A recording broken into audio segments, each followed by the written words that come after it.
오늘 하나님께서 부활절과 오늘 초청되신 새가족 여러분들에게 주시는 말씀은 요한복음 5장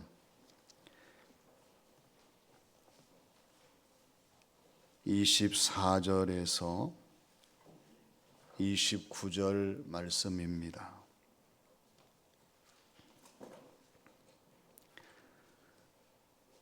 내가 진실로 진실로 너희에게 이르노니 내 말을 듣고 또 나 보내신 이를 믿는 자는 영생을 얻었고 심판에 이르지 아니하나니 사망에서 생명으로 옮겼느니라. 진실로 진실로 너희에게 이르노니 죽은 자들이 하나님의 아들의 음성을 들을 때가 오나니 곧 이때라. 듣는 자는 살아나리라. 아버지께서 자기 속에 생명이 있음 같이 아들에게도 생명을 주어 그 속에 있게 하여 하셨고 또 인자됨으로 말미암아 심판하는 권한을 주셨느니라. 이를 놀랍게 여기지 말라. 무덤 속에 있는 자가 다 그의 음성을 들을 때가 오나니 선한 일을 행한 자는 생명의 부활로 악한 일을 행한 자는 심판의 부활로 나아오리라. 아멘. 엄마하고 아기가 동물원에 갔습니다. 아이가 사자를 보더니 엄마에게 엄마, 사자가 죽으면 천국 가? 엄마가 아니, 사자는 짐승이라서 천국이 없어. 그래? 그럼 목사님이 죽으면 천국 가? 엄마가 그럼 목사님은 천국 가시지. 그 아이가 심각해가지고요. 엄마에게 또 물어요. 그럼 엄마, 사자가 목사님을 먹으면 사자 천국 가? 서로 인사합니다. 믿어야 갑니다. 할렐루야. 오늘 예수님 부활하신 날, 의미 있는 날이에요. 이 세상에 많은 사람이 살고 있지만 예수님의 부활에 대해서 모르고 그냥 사시는 분도 많이 있는데 이미 예수님 믿게 하시고 부활의 신앙을 갖게 하시고 오늘 가슴에 명찰 다신 여러분들, 오늘 세상에서 부활의 이야기를 처음 듣게 하신 것을 소중히 생각하시고 인생의 삶의 의미를 되새기는 귀한 시간 되시기를 부탁을 드립니다. 예수님의 부활은 실제적인 부활이었어요. 많은 사람들이 예수님의 부활에 대해서 부정하지만 역사적으로 사실로 기록된 예수님의 부활이셨습니다. 예수님의 부활은 실제의 부활이셨습니다. 장로들, 대제사장들이 예수님의 시체가 사라져버리면 제자들이 부활했다고 할까봐 경비병들을 총동원해가지고 무덤을 지켰어요. 그러나 예수님은 그 경비병들의 무덤 지키는 것과 상관없이 예수님이 말씀하신 대로 부활을 하셨어요. 예수님이 돌아가시기 전에 제자들에게 내가 제사장들과 또한 이 서기관들에게 버려질 것인데 십자가를 지고 죽을 거야. 그러나 나는 3일 만에 다시 살아날 거야. 그 말씀하신 대로 살아나셨어요.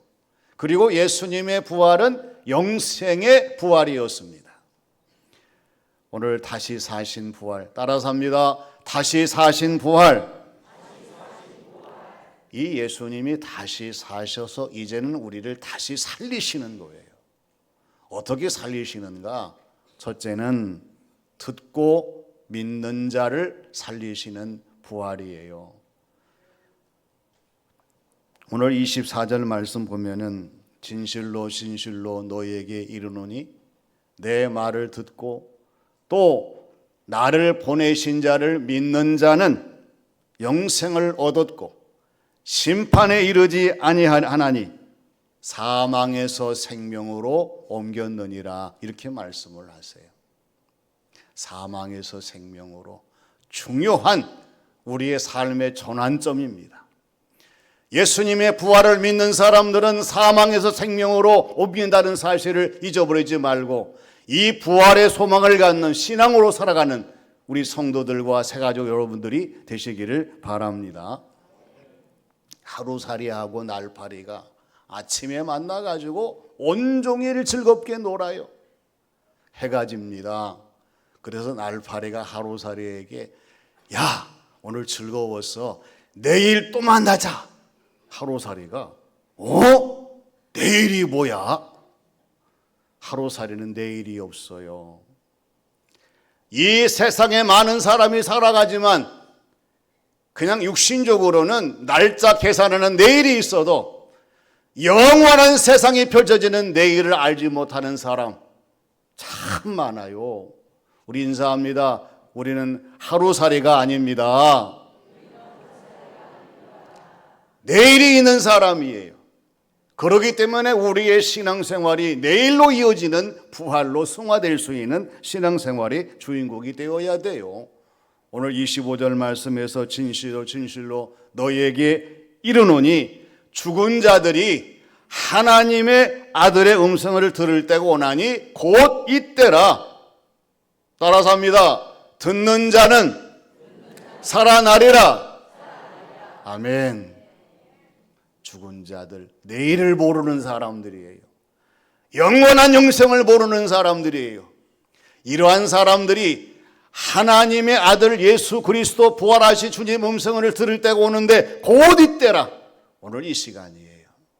이미 하나님 말씀을 듣고 있는 사람들은 다시 사는 하나님의 역사를 체험하고 이 믿음으로 살아가시고, 오늘 처음 듣는 새가족 여러분들이나 우리 교우들 다시 한번 영원히 사는, 다시 사는 부활의 주님을 신뢰하는 믿음으로 사는 부활의 신앙 속에 사는 우리 모두가 되시기를 바랍니다. 그 다음에 두 번째는 주님 안에서 살리시는 부활이에요. 오늘 26, 27절 말씀을 보니까요, 아버지께서 자기 속에 생명이 있음같이 아들에게도 생명을 주어 그 속에 있게 하셨고 또 인자됨으로 말미암아 심판하는 권한을 주셨느니라. 이렇게 말씀하고 있어요. 우리가 세상을 살아가면서 가장 중요한 것은 따라서 합니다. 내가 누구와 사느냐, 내가 누구와 함께 가느냐, 내가 누구와 일하느냐 참 중요해요.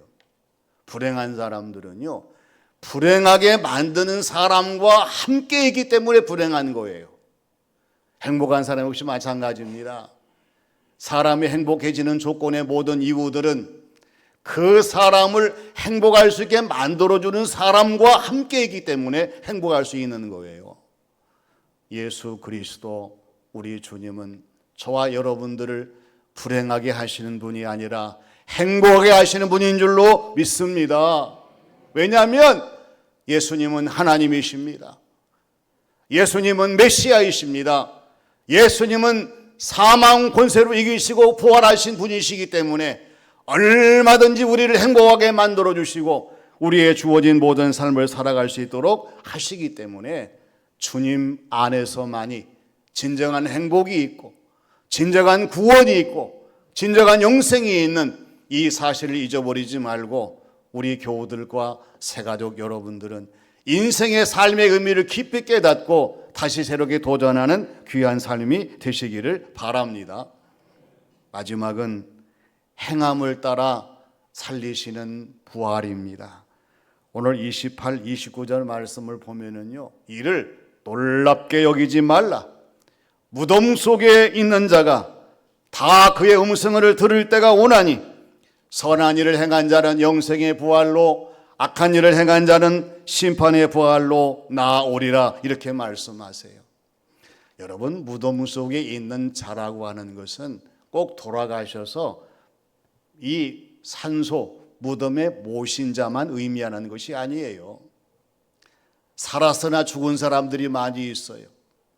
의식이 없는 사람들, 생각이 없는 사람들, 방향이 없는 사람들은 그건 무덤 속에 있는 자와 똑같아요. 그런데 하나님께서 우리에게 말씀하시는 것은 이렇게 무덤 안에, 무덤 위에, 무덤 곁에 있는 그러한 사람들이 음성을 들을 때가 와요. 바로 이 부활의 영생의 소식, 하나님이 기뻐하시는 모든 사람을 살리시는 구원의 소식, 이 소식을 들을 때가 오는데, 여러분, 선한 일을 행한 사람은 영생의 부활로 나온다고 말씀을 하십니다. 그리고 악한 일을 행한 자는 심판의 부활로 나온다는 사실을 오늘 말씀에서 강조하십니다. 여러분, 김신조라는 분을 아실 거예요. 얼마 전에 돌아가셨습니다.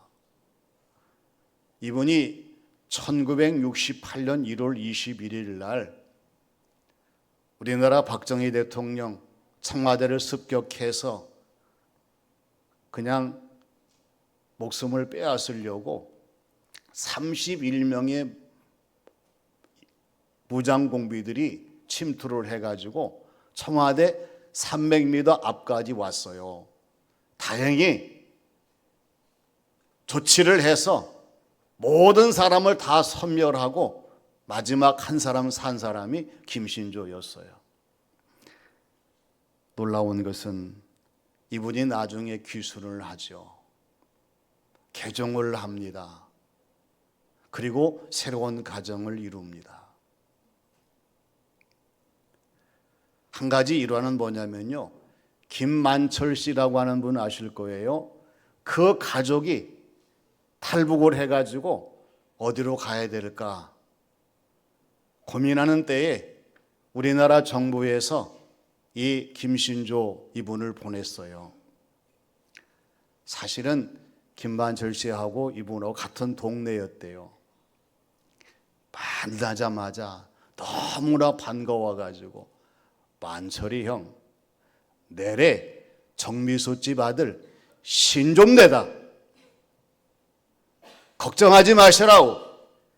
남조선으로 오시라고. 그래가지고 그분들이 이 김신조 씨의 말을 듣고 우리나라에 와가지고 아주 정착했던 그러한 일화도 있어요. 뭘 말씀드리려고 하느냐? 변화입니다. 비록 무장공비로 침투했지만 하나님께서 이분을 변화시키셨어요.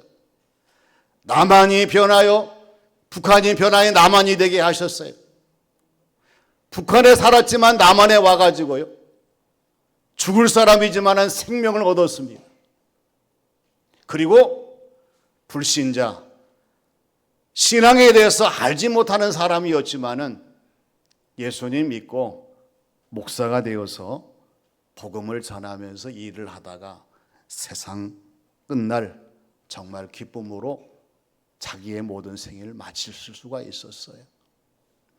오늘 저희 교회에 처음 오신 우리 새가족 여러분들, 우리는 여러분들을 위해서 많이 기도했습니다. 기다렸습니다. 김신조 이분이 북한이 변화의 남한이 된 것처럼, 죽음이 변화의 생명을 얻은 것처럼, 여러분들도 이제 앞으로의 모든 삶들이 새로운 변화 속에서 지금까지 경험하지 못했던 모든 일들을 인생을 통해 새롭게 경험하면서 살아가신다고 하면 반드시 여러분들도 하나님의 은혜와 축복 속에서 놀라운 일들이 벌어지게 될 줄로 믿습니다. 오늘 오신 새가족 여러분들 환영합니다. 감사합니다. 큰 박수로 하나님 이분들을 붙들어 주시옵소서. 박수하십니다. 이 박수를 여러분 받으셨어요. 앞으로 다시 한번 인생의 삶의 의미를 곰곰이 되새겨 보시면서 앞으로 나의 미래는 어떤 미래일까? 그리고 성경에서 오늘 말씀을 들었던 다시 살리시는 부활 관심을 가지시고 이 부활의 믿음으로 우리와 함께 영광을 하나님께 돌리며 믿음으로 승리하는 복된 신앙생활 삶이 되시기를 주님의 이름으로 축원합니다. 아버지 하나님 감사드립니다. 예수님 죽음을 이기시고 다시 부활하신 날 우리가 새가족들을 초청해서 함께 예배드립니다. 아버지 하나님, 이분들의 귀에 말씀이 들려지게 하여 주시고 이분들의 마음에 믿음이 생겨지게 하여 주시고 이들의 삶의 영원한 부활의 신앙의 소망을 가지고 살아갈 수 있는 은혜를 더하여 주시옵소서. 앞으로의 삶이 이분들의 삶에 있어서 새로운 변화가 일어나게 하여 주시고 지금까지 경험하지 못했던 진정한 기쁨과 은혜의 삶을 살아갈 수 있도록 역사하여 주시옵소서. 아버지 하나님, 사랑하는 자녀와 후손이 잘되고 가정의 평강 가운데 충만해지고 일상의 모든 삶들이 새로워질 수 있는 길을 열어주시고 어려운 발걸음 하나님 아십니다. 앞으로의 모든 삶의 발걸음이 하나님의 은혜와 충만함으로 채워지는 복된 발걸음이 되게 하여 주시옵소서. 저희들 부활의 신앙을 가지고 날마다 승리하게 하여 주시고 이 땅에 주어진 모든 사명 감당할 수 있도록 역사하실 줄로 믿사오며 예수님의 이름으로 기도하옵나이다. 아멘.